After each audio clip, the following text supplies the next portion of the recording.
दोस्तों, एक राजा था। उसका एक मंत्री था। वह भगवान का प्रिय भक्त था।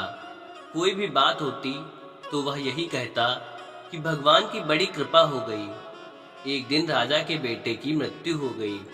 मृत्यु का समाचार सुनते ही मंत्री बोल उठा, भगवान की बड़ी कृपा हो गई। यह बात राजा को बुरी लगी, पर वह चुप रहा। कुछ दिनों के बाद राजा की पत्नी की भी मृत्यु हो गई। मंत्री ने कहा, भगवान की बड़ी कृपा हो गई। राजा को गुस्सा आया, पर उसने गुस्सा पी लिया, कुछ बोला नहीं। एक दिन राजा के पास एक नई तलवार बनकर आई। राजा अपनी अंगुली से तलवार की धार देखने लगा तो धार बहुत तेज होने के कारण चट से उसकी उंगली कट गई। मंत्री पास में ही खड़ा था। वह बोला, भगवान की बड़ी कृपा हो गई। अब राजा के भीतर जमा गुस्सा बाहर निकला और उसने तुरंत मंत्री को राज्य से बाहर निकल जाने का आदेश दे दिया और कहा कि मेरे राज्य में अन्न जल ग्रहण मत करना। मंत्री बोला, भगवान की बड़ी कृपा हो गई। मंत्री अपने घर पर ही नहीं गया, साथ में कोई वस्तु भी नहीं ली और राज्य के बाहर निकल गया।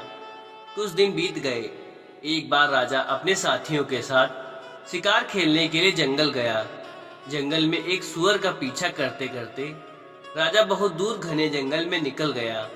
उसके सभी साथी बहुत पीछे छूट गए। वहां जंगल में डाकुओं का एक दल रहता था और उस दिन डाकुओं ने काली देवी को एक मनुष्य की बलि देने का विचार किया हुआ था। संयोग से डाकुओं ने राजा को देख लिया। उन्होंने राजा को पकड़कर बांध दिया। अब उन्होंने बलि देने की तैयारी शुरू कर दी। जब पूरी तैयारी हो गई तब डाकुओं के पुरोहित ने राजा से पूछा, तुम्हारा बेटा जीवित है? राजा बोला, नहीं, वह मर गया। पुरोहित ने कहा, इसका तो हृदय जला हुआ है। पुरोहित ने फिर पूछा, तुम्हारी पत्नी जीवित है? राजा बोला, वह भी मर चुकी है। पुरोहित ने कहा कि यह तो आधे अंग का है, अतः यह बलि के योग्य नहीं है, परंतु हो सकता है कि यह मरने के भय से झूठ बोल रहा हो। पुरोहित ने राजा के शरीर की जांच की तो देखा कि उसकी अंगुली कटी हुई है। पुरोहित बोला, अरे यह तो अंग भंग है, बलि की योग्य नहीं है, छोड़ दो इसको। डाकुओं ने राजा को छोड़ दिया।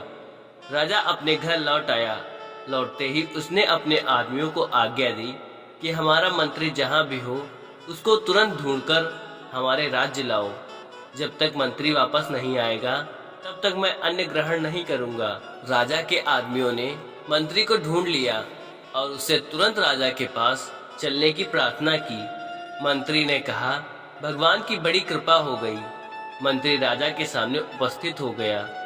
राजा ने बड़े आदर पूर्वक मंत्री को बैठाया और अपनी भूल पर पश्चाताप करते हुए जंगल वाली घटना सुनाकर कहा कि पहले मैं तुम्हारी बात को समझा नहीं, अब समझ में आया कि भगवान की मेरे पर कितनी कृपा थी। भगवान की कृपा से मेरी अंगुली न कटती तो उस दिन मेरा गला कट जाता, परंतु जब मैंने तुम्हें राज्य से निकाल दिया तब तुमने कहा कि भगवान की बड़ी कृपा हो गई। तो वह कृपा क्या थी, या अभी मेरी समझ में नहीं आया। मंत्री बोला, महाराज, जब आप शिकार करने गए तब मैं भी वहीं आपके साथ जंगल में था। आपके साथ मैं भी जंगल में बहुत दूर निकल जाता, क्योंकि मेरा घोड़ा आपके घोड़े से कम तेज नहीं है। डाकू लोग आपके साथ मेरे को भी पकड़ लेते। आप तो अंगुली कटी होने के कारण बच गए, पर मेरा तो उस दिन गला कट ही जाता।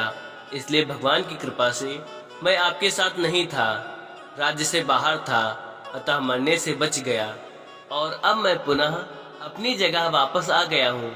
यह भगवान की कृपा ही तो है। दोस्तों, इसी प्रसंग में हरि नाम की महिमा। दोस्तों, एक बार हरि बाबा यात्रा करते हुए कहीं जा रहे थे। रास्ते में एक किसान पर उनकी नजर पड़ी। वह हल चला रहा था। बाबा तो बाबा होते हैं, भाई आ गई रहमत। उस पर किसान के पास गए और बोले, भाई दोपहर हो गई है, आओ अब थोड़ी देर हरि नाम कीर्तन करते हैं। किसान बोला, बाबा आपका रास्ता अलग है, मेरा अलग है। आप तो रोटी मांगकर खा लोगे, मैं तो बाल बच्चे वाला हूँ। यह हल छोड़कर तुम्हारे साथ कीर्तन करूँगा तो मेरा क्या होगा। देख भैया, तेरा हल मैं चलाता हूँ, तू थोड़ी देर हरि नाम ले ले। हरिओम हरिओम हरिओम, ऐसा कर ले। बाबा आप अपने रास्ते जाओ, काहे को मुझे परेशान कर रहे हो। अरे बेटा, परेशानी तो तब है जब हरि से विमुख होते हैं। ऐसा कह के बाबा ने बैल की रस्सी एक हाथ में ले ली और दूसरे हाथ से हल का डंडा पकड़ा और उसको बोला, तुम तब तक यहाँ हरिओम हरे राम नाम का कीर्तन कर लो, मैं तेरा हल चलाता हूँ। बाबा का ऐसा जादू छा गया कि वह बोला, अच्छा बाबा तो क्या बोलना है। बोले, हरिओम हे हरि, जैसा भी आए कहो। हरि हरि, यह 2 अक्षर का नाम लेगा तो अभी अभी तेरा मंगल हो जाएगा, क्योंकि जो पाप हर ले वह हरि है, और हर समय जो साथ दे वह हरि है। हर दिल में जो बसा है वह हरि है। हर दिपातिकान दुखान शोकान इति श्री हरि। बेटे, हरि की महिमा अपरंपार है, तू महिमा सुन न सुन, केवल हरि हरि बोल। बाबा ने उनके सामने थोड़ी देर तो हरि का नाम लिया, फिर तो वह निर्दोष था, ज्यादा बेईमान कपटी छली नहीं था। उसके पाप तो हरि ने हर लिए और वह जोर जोर से हरिओम कहकर झूमने लगा। उसकी आंखों से आंसू बहने लगे। नृत्य के साथ वह ऐसा पावन हुआ कि उसकी बुद्धि में बुद्धिदाता का अनोखा दिव्य प्रभाव आया। उस किसान ने बाबा के हाथ से बैलों की रस्सी ले ली और उनके चरण पकड़कर फूट फूट के रोने लगा। बाबा बाबा बोले, क्या है बेटा। बाबा ऐसा तो वह प्यार प्यार में बावरा हो गया है कि आसपास के लोग दौड़ दौड़ कर आए और बोले, क्या बात है, पागल हो गया है। बोला, हाँ मैं पागल हो गया हूँ, क्योंकि मैंने ईश्वर को पा लिया है कि कैसे हरि को बुलाकर अपने हृदय में प्रकट किया जाए। मैंने तो बाबा का पहले अपमान कर दिया, लेकिन बाबा ने अपमान करने वाले को भी सम्मानित कर दिया। बाबा उसका चेहरा देखकर दूसरे किसानों के चेहरे भी खिल उठे। और मेरी तरफ क्या देखते हो प्यारे, बोलो हरिओम। वे किसान भी बोलने लगे, हरिओम। सारा टोला हरिओम ऐसा करते करते सबको ऐसा रंग लगा कि हरि के नाम से आसपास के सारे किसान तो इकट्ठे हुए। साथ ही गांव में जो आज तक अतिवृष्टि अनावृष्टि झगड़े मारकाट शराब यह वह होता था, वे सारे ऐब चले गए, सारी समस्याएं चली गईं। संत कबीर दास जी बोलते हैं, वह साहेब मेरा हरि है जो हर दिल में रहता है। उस परमात्मा के 1000 नामों में से एक नाम हरि है जो पाप दुख हर लेता है और अपनी कृपा भर देता है और हर वक्त आपके साथ रहता है। मरने के बाद भी हमारा साथ नहीं छोड़ता। उस भगवान का नाम हरि है। तो भगवान के नाम में अद्भुत शक्ति है। दोस्तों, अगर वीडियो अच्छी लगी हो तो एक लाइक शेयर जरूर करें। धन्यवाद। जय जय श्री राधे।